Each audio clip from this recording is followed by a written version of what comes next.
Ross, a couple of questions. Has a team been finalised for the game?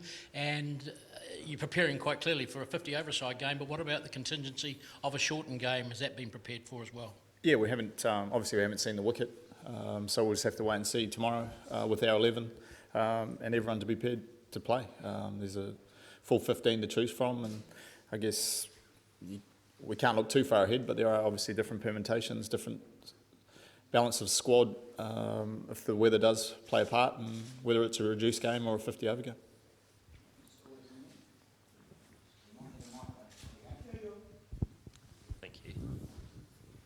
Ross, is the tournament playing more into New Zealand's hands now with the poor weather and I guess pitches being under wraps, etc.? I've said at the start of the tournament that luck's going to play a part with the weather. England's a beautiful place, but it's not famous for good weather. But in saying that, there's still a long way to go in this tournament, and I'm sure there's going to be rained out games that could affect us along the way. But in saying that, it's a fine day in Taunton, and there has been times where forecasts have been wrong as well, and hopefully tomorrow's one of them. And just secondly for me, just how have you prepared for the Indian spin on this occasion, just with what they've been able to achieve? Yeah, I think we've faced India a lot in recent times and had some success against them. Obviously, two world-class spinners on their day, and I think we've had success at different stages. But we'll have to wait and see what the wicket produces tomorrow. Some shorter boundaries, and sometimes that can play in the minds of the spinner, not necessarily, almost being a little bit more defensive. But as I said, I think with all the weather around and so much uncertainty, we'll just have to wait and see. And I'm sure the team that adapts the best will probably get the right result. Ross, there's been a lot of controversy over the bails. I'm sure you've seen it 5 times in 13 matches. The ball's hit the stumps and the bails have stayed on. The ICC have said nothing different about them. We're sticking with them. What do you make of it? Well, I wish the bail stayed on when I got bowled in the last game. That was probably hit a bit harder than the ones that have happened recently, but it's like anything. I think they're here to stay, and I think they add a different dimension and a good dimension to cricket. But a few of the batsmen have had a bit of luck in recent times, and it is what it is. Just get on with it, and I'm sure the bowlers are a little bit disappointed, but I'm sure the batters are very happy at the same time. And one second question, if that's okay. Look, we're still in the early stages of the World Cup, as you've mentioned. You're 3 out of 3. Who else has impressed you so far? Who do you see as the contenders right now? I think it's still, as I said, still early on, and I think majority of all 9 teams are still, or maybe realistically 7 teams still in the hunt. And I think it's not only the way the draw works out. If you can get into a bit of a roll towards the end, I think first and foremost, you've got to get into the semi-final, regardless of whether you're the top seed or the 4th seed, and you're only 2 wins away from maybe lifting that cup. So, I think I could mention 5 or 6 teams that I think are playing very well, but at the end of the day, we're 3 from 3. Very happy with where we're placed, but we know we've got some bigger challenges ahead over the next couple of weeks.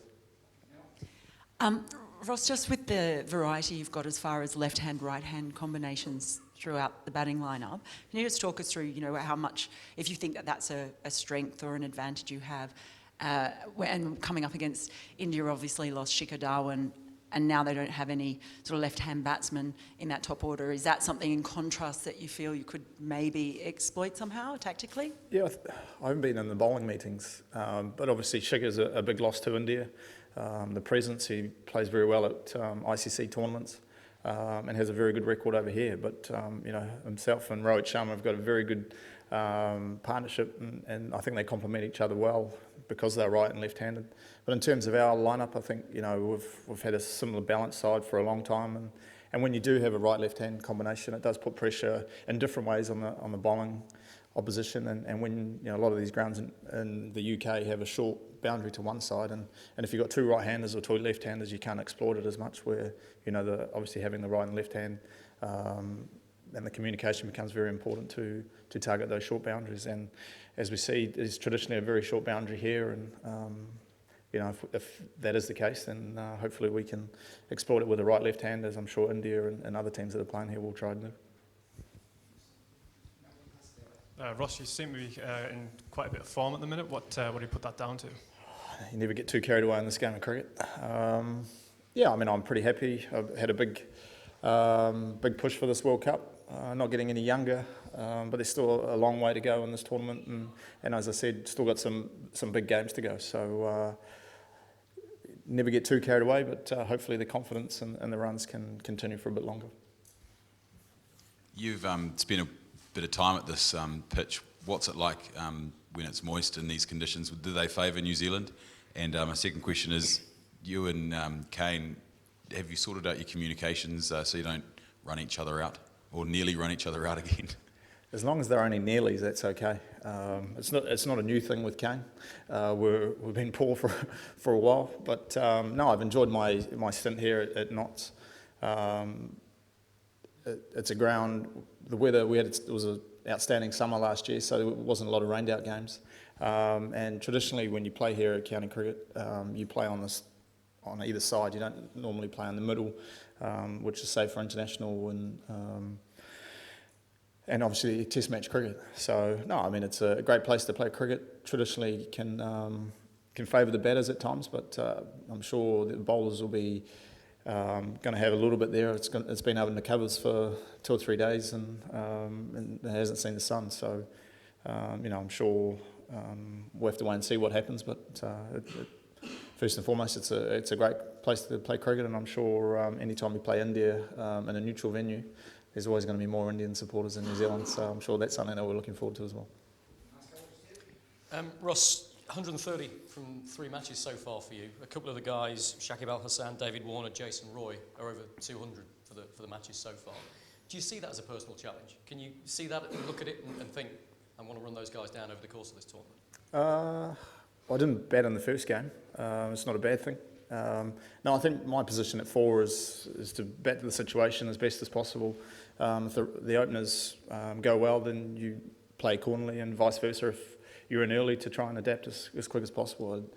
In terms of going out there and getting numbers like that, if you're winning games of cricket and help contribute in any way possible, then first and foremost that's what you want to do. And whatever your stats are at the end of the tournament, if you make the semi-finals, finals, win the trophy, they become irrelevant, and that becomes the main focus. And I think if you talk to most players in the team, it's about contribution, and if they do that, then they've done their job. Is Southey's injury all good, and is he back in contention? Yeah, the whole all 15 are in contention, and as I said, with the weather around, and we don't want to preempt anything. But in saying that, I think if there are shortened games and whatnot, those are something that the coach and captain will have to decide at the time. But we haven't made a decision on our final 11, and hopefully the weather plays part tomorrow. Sweet. Thank you.